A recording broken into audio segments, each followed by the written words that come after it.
Facebook ते पंहिंजी जीअं पोस्ट रखी थी पाणा अलॻि हूं इहा तहरीर लिखी थी मां तरुनो आहियां मूंसां गॾु दिल बि रुनी थी सचो पुछी त ॾाढी तकलीफ़ ॾिनी थी सचो पुछी त ॾाढी तकलीफ़ ॾिनी थी फेसबुक ते जीअं पंहिंजी पोस्ट रखी थी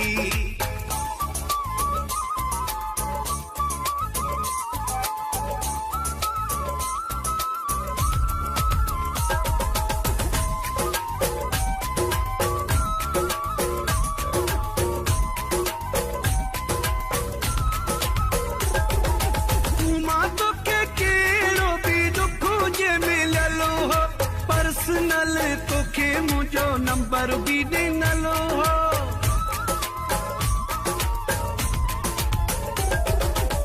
मां तोखे कहिड़ो बि दुख हुजे मिललो हो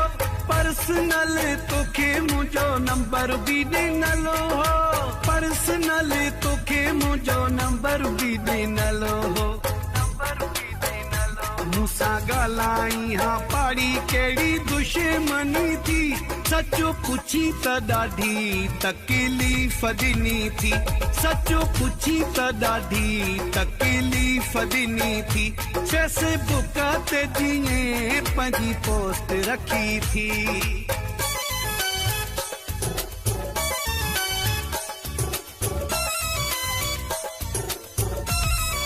कदीर मलिक कम्युनिकेशन प्रेजेंट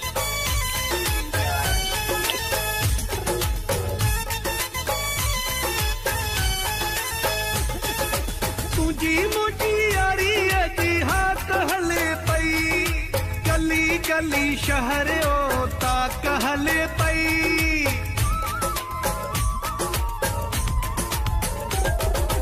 तुझी मुझी यारी जी हाथ हले पई गली गली शहर ओ ताक हले पई गली गली शहर ओ ताक हले पई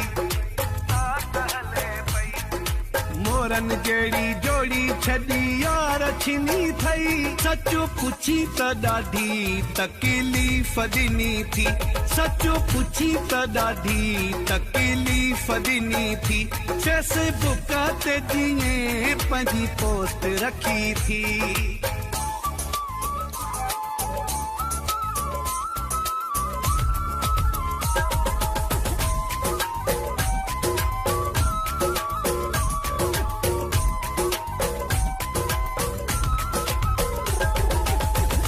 करो मुकेरी ते बटवारो केॾो तोखे हूंदो हुसे जानी मां प्यारो